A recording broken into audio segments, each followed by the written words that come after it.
Dubai. இந்த ஊர் பேர் கேட்டதும் கண்டிப்பா ஒரு தடவையாச்சும் டூர் போயிட்டு வந்துடணும் அந்த ஊருக்கு. என்ன ஊருடா அது? பெரிய பெரிய பில்டிங், லக்ஸரி லைஃப், அழகான இடங்களை பார்க்கலாம். இதுதான் நமக்கு மனசுல படும் இல்லையா? இவ்ளோ இருக்கு. என்ன இல்ல அந்த ஊர்ல? எல்லாம் இருந்தும் ஏன் அந்த ஊர் ஃபேக் சிட்டின்னு சொல்றாங்கன்னு தெரியுமா உங்களுக்கு? கோல்டு, ஆயில் என்ன இல்ல அங்க? அது மட்டும் இல்ல, உலகத்துல உள்ள எல்லா மக்களுக்கும் அங்க போகணும்னு நினைக்கக்கூடிய ஒரு டூரிஸ்ட் ஸ்பாட். ஹைஃபை பீப்புள் அதிகமா போக விரும்புற ஒரு இடம் துபாய். அப்போ அங்க உள்ள மக்களும் ஹாப்பியா தானே இருக்கணும். ஏன் அது ஃபேக் சிட்டின்னு சொல்லப்படுது? வாங்க இந்த வீடியோல பார்க்கலாம். Welcome to Raja channel. அங்க இருக்கிற அழகான விஷயமும் பொய் தான். இந்த வைப் உங்களுக்கு வெளியே இருந்தா புரியாது, அங்க வாழும் போதுதான் புரியும். அந்த சிட்டியே ஒரு பிரம்மாண்டமான ப்ராஜெக்ட், எதையோ மறைக்கிறதுக்கு. பெரிய பில்டிங்ஸ், ஃபேக் ஐலாண்ட்ஸ் வச்சு. ஆனா எதை மறைக்கிறதுக்காக? எம்டி டெசர்ட்டை மறைக்கதான் இந்த பிரம்மாண்ட ப்ராஜெக்ட். அதெல்லாம் இல்லனா இவ்வளவு டெவலப்மெண்டே கிடையாது துபாய்க்கு. அதனாலதான் இந்த டூரிசம். வேற எதுவும் இல்ல அங்க.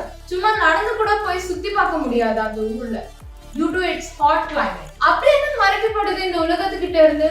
துபாய் பத்தி வெளிய இருந்து பார்த்தா லக்ஸரி சிட்டி, ஆனா ஃபேக் சிட்டின்ற பேரும் கிடைக்குது துபாய்க்கு. அது எதனால எப்படின்னு பார்த்தோம்னா, முதல்ல நமக்கு துபாய்னு சொன்ன உடனே ஞாபகம் வர்றது பெரிய பெரிய பில்டிங், ஸ்கைலைன் இதெல்லாம் தான். ஆனா அதுக்கு பின்னாடி இருக்கிற ஹியூமன் ரைட்ஸ் வயலேஷன், அதனால புவர் லேபர்ஸ் ஃபேஸ் பண்ற வர்ஸ்ட் சிச்சுவேஷன் மறைக்கப்படுது. துபாய்ல கன்ஸ்ட்ரக்ஷன்ல அன்எத்திக்கல் லேபர் பிராக்டிஸ், சரியான வொர்க்கிங் கண்டிஷன் கிடையாது லேபர்ஸ்க்கு. அங்க கன்ஸ்ட்ரக்ஷன் வொர்க் எல்லாமே மைக்ரண்ட் ஒர்க்கர்ஸ் தான். நிறைய நேரம் வேலை வாங்குறது, ஆனா அதுக்கு இந்த வேஜஸ் கிடையாது லேபர்ஸ். அவங்க மொத்தமாவே ஃபாரின் லேபர்ஸ் டிபெண்ட் பண்ணி தான் இருக்காங்க. மொத்தமா 9.4 மில்லியன் மைக்ரண்ட் ஒர்க்கர்ஸ் இருக்காங்க துபாய்ல, from Pakistan, India, Bangladesh, Egypt. கம்மி சேலரி சொல்றீங்களே, அப்புறம் எங்க இருந்து இவ்ளோ மக்கள் வராங்கன்ற கேள்வி வருதுல. அங்கதான் ட்ரிக் பண்றாங்க. துபாய்ல வேலை, நல்ல சேலரி, ஹை சேலரி ஆசையா காட்டி கான்ட்ராக்ட் போட்டு மக்களோட இயலாமையை பயன்படுத்தி கூட்டிட்டு வராங்க. ஆனா வந்ததுக்கு அப்புறமா தான் தெரியுது, கம்மி சேலரி அதிகமா வேலை. வந்ததும் பாஸ்போர்ட் எம்ப்ளாயர் வாங்கிக்கிறாங்க.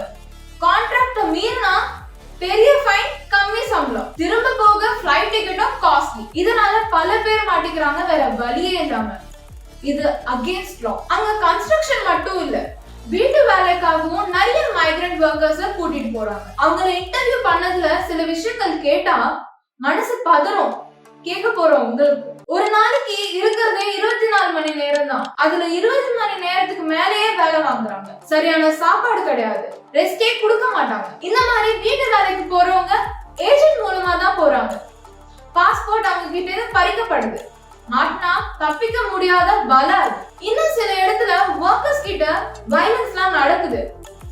அடிச்சு கொடுமைப்படுத்துவாங்க. நீங்க அப்பப்ப நியூஸ்ல பாத்துப்பீங்க. அங்க இருந்து தப்பிக்க முடியாம மாடியில இருந்து குதிச்சு வீட்டை விட்டு வந்து ஹெல்ப் கேட்டு சொந்த நாடு திரும்ப முடியாம படாத பாடுபடுறாங்க துபாய் மாதிரியான இடத்துல. எதுக்கு இதெல்லாம்? அந்த பெரிய பெரிய பில்டிங்க்கு பின்னாடி நிறைய மைக்ரண்ட் ஒர்க்கர்ஸ் அவங்க ஃபேமிலியா பார்க்க முடியாம, சரியா சாப்பாடு, தண்ணி, தங்க இடம் இல்லாம எக்ஸ்ப்ளாய்ட் பண்ணதுதான் இருக்கு. ஒரு பக்கம் லேபர் எக்ஸ்ப்ளாய்டேஷன், இன்னொரு பக்கம் அந்த ஊரோட காஸ்ட் ஆஃப் லிவிங். துபாய்ல காஸ்ட் ஆஃப் லிவிங் ரொம்ப அதிகம். many fail to meet their ends. அங்க freedom of speech ரெஸ்ட்ரிக்ஷன் இருக்காங்க. எல்லாராலையும் அட்ஜஸ்ட் பண்ணிக்க முடியாது. if you are with your family and friends, அப்போ மேனேஜ் பண்ணிக்கலாம். ஆனா இல்லனா ரொம்ப லோன்லியா, எம்ப்டியா ஃபீல் பண்ண வைக்கிற பிளேஸ் அது. துபாய் நம்ம ஒரு அடல்ட் டிஸ்னிலாண்ட் கூட சொல்லலாம், தெரியுமா? It gives that kind of vibe. துபாய்ல ஷாப்பிங் சென்டர்னால பங்க்சுவேட் பண்ணப்படுற ஒரு மோட்டோவே. சில ரூல்ஸ் அங்க ஸ்ட்ரிக்ட், சேஃப் கண்ட்ரி, அதெல்லாம் ஓகே தான். நான் நேஷனல்ஸ்க்கு ரூல்ஸ் ரிலாக்ஸேஷன் இருக்கு. அது எல்லாமே டூரிஸ்ட அட்ராக்ட் பண்ணலாம். பிகாஸ் டூரிசம் தான் அங்க மெயின் பிசினஸ். அந்த டூரிசம் கூட எல்லாரும் அஃபோர்ட் பண்ணிரலாம்னு சொல்ல முடியாது. ரிச் கிளாஸ் பீப்பிள் எல்லாருமே கண்டிப்பா துபாய் ஒரு holiday destination. Malls and higher buildings தான் அதிகம். அவங்க யூஸ் பண்றது இன்ஃப்ளூயன்சர் மார்க்கெட்டிங் ஸ்ட்ராட்டஜி தான். Giving gold visa to famous celebrity and அவங்கள டூர் பண்ண இன்வைட் பண்றது, இது எல்லாமே டூர் போனா அங்கதான் போறோம்னு அவங்கள வச்சு அட்ராக்ட் பண்றாங்க. மேன்மேட் ஐலாண்ட் பத்தி பார்த்திருப்போம் துபாய்ல. It's artificially made. பில்ட் பண்றாங்க. அதுல ஆரம்பிச்ச நிறைய ப்ராஜெக்ட்ஸ்ல 1-2 தான் கம்ப்ளீட் ஆகிருக்கு. மித்ததெல்லாம் அபேண்டன்ட் ஐலாண்ட். இந்த மாதிரி பண்றது ஈகோலாஜிக்கல் சிஸ்டமா பாதிக்கும். எங்க இருந்து இன்வெஸ்ட் பண்றாங்க, கோடி கோடியா செலவு பண்றாங்க இந்த ப்ராஜெக்ட்ஸ்க்காக. இதுக்கு துபாயோட ரியல் எஸ்டேட் தான் அங்க மூலதனம். அதுக்கு ரெண்டலா இருக்கட்டும், own space it costs a bomb over there. In fact, total populationல மக்கள் வாசி migrant workers தான். man-made island.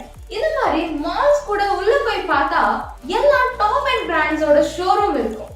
எல்லா பிரைஸும் அதிகம் தான். Tourists end up spending more and more. Social mediaல very few people talk about this side of Dubai. Most people அங்க வரவழைக்க பண்றாங்க, துபாயை glorify பண்றது. துபாயை பொறுத்தவரை அங்க அகேன்ஸ்டா பேசுறதும் கிரைம் தான். It's not a democratic place. இதெல்லாம் படிச்சுட்டு அந்த ஹை பில்டிங் பார்க்கும்போது it doesn't give me joy. ஒரு empty feel தான் கொடுக்குது. It's indeed Dubai, a soulless city.